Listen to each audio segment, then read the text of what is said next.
One nation one election के बजाय one nation and one education system को आप लागू कीजिए। तो जिस दिन गवर्नमेंट में आऊंगा किसी को बिना रोजगार के नहीं रहने दूंगा। यदि ऐसा नहीं कर पाया तो आजीवन राजनीति से ही नहीं छोड़ दूंगा, कंप्लीट रूप से बिहार भी छोड़ दूंगा। एक नेक सलाह देना चाहता हूं भारत के प्रधानमंत्री से। आम आदमी क्या चाहता है, क्योंकि जब वो परेशान हो गए, कांग्रेस मुक्त से नहीं कर पाए, 13 जगह बीजेपी से ज्यादा कांग्रेस की सरकार हो गई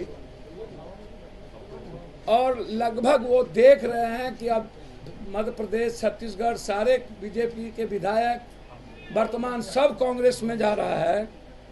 और इंडिया जिस ताकतवर तरीके से मजबूत हुआ और पूरे देश का सर्वे है कि साउथ में 150 में 130 120 सीट कांग्रेस ले जाएगी। नॉर्थ की भी स्थिति यही है। महाराष्ट्र में तो देखिए उद्धव ठाकरे जी, शरद पवार जी फिनिश्टे गुजरात, और जो रहा सुहा होगा वो गडकरी जी फिनिश्ड करेंगे।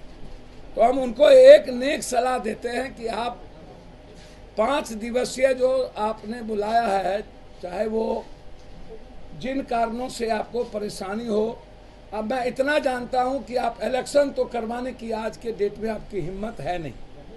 अटल जी ने भी यही गलती अटल जी से किसी ने करवा दी थी, इसलिए बीजेपी के पास कोई एजेंडा अभी है नहीं। अभी इन्होंने बहुत नफरत पैदा नहीं किया, अभी जहर घोलने में इनको राम मंदिर तक लगेगा।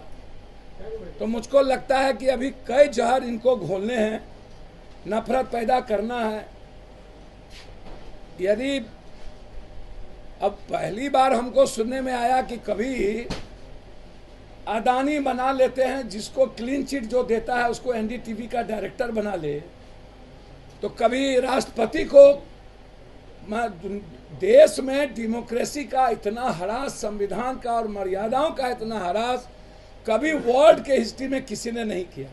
तो मैं एक नेक सलाह देता हूं कि प्रधानमंत्री जी, वन नेशन वन इलेक्शन के बजाय one nation and one education system को आप लागू कीजिए। यदि आप में जरा भी हिम्मत है, जरा भी आप में गैरत है, जरा भी आप में स्वाभिमान है, तो भारत के यूथ, भारत का छात्र, भारत की बेटी, भारत की बहन one nation and one health चाहता है, वन वर्क चाहता है। One nation one health system पर बात करिए, वन एजुकेशन सिस्टम पर बात करिए, one nation every one employment पर बात करिए, one nation every one employment पर बात करिए। मैं आपको चुनौती देता हूं, आप आज one nation every one employment पर बात करिए, one nation one system health पर बात करिए एंड राइट ऑफ वर्क पर बात करिए। आपको दुनिया में किसी पत्थर, मस्जिद, गुरुद्वारा, हिंदू मियाँ करने की जरूरत नहीं पड़ेगी।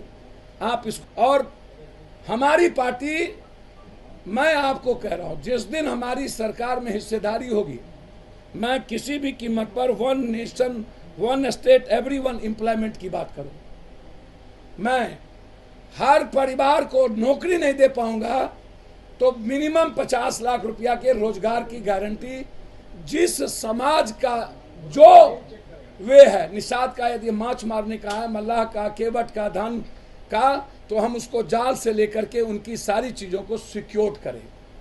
हम उसको 50 लाख रुपया बिना ब्याज सूद के देंगे और 1 साल का हम उसको समय देंगे, वो 50 लाख गवर्नमेंट को लौटा दें। मैक्सिमम 3 साल, मिनिमम 1 साल। मैं आपको कह रहा हूं, मैं चौराहा पर बैठ करके पैसा बांटूंगा गरीब को रोजगार के लिए, 50 लाख हर परिवार। मैं सीधा आपको बता रहा हूं, और इसीलिए मैं कह रहा हूं कि मैं बांटने की औकात बिना गवर्नमेंट के रखता हूं। तो जिस दिन गवर्नमेंट में आऊंगा किसी को बिना रोजगार के नहीं रहने दूंगा। यदि ऐसा नहीं कर पाया तो आजीवन राजनीति से ही नहीं छोड़ दूंगा, कंप्लीट रूप से बिहार भी छोड़ दूंगा। आप हमसे एफिडेविट करा के ले लीजिए, कोर्ट में मैं एफिडेविट करा के देने को तैयार। इसलिए नफरत का कोई जगह नहीं है। चाहे वो सिविल कोड लाने की बात करे, सबको पता है आप क्या क्या करिएगा चुनाव के लिए, आपके पास कोई एजेंडा नहीं है। दूसरी तरफ ये एक मुद्दा, दूसरी तरफ के पाठक जी को एक सलाह देना चाहता हूं। के पाठक साहब, एको हम द्वितीयो नास्ति, हम ही ईमानदार सब बेईमान।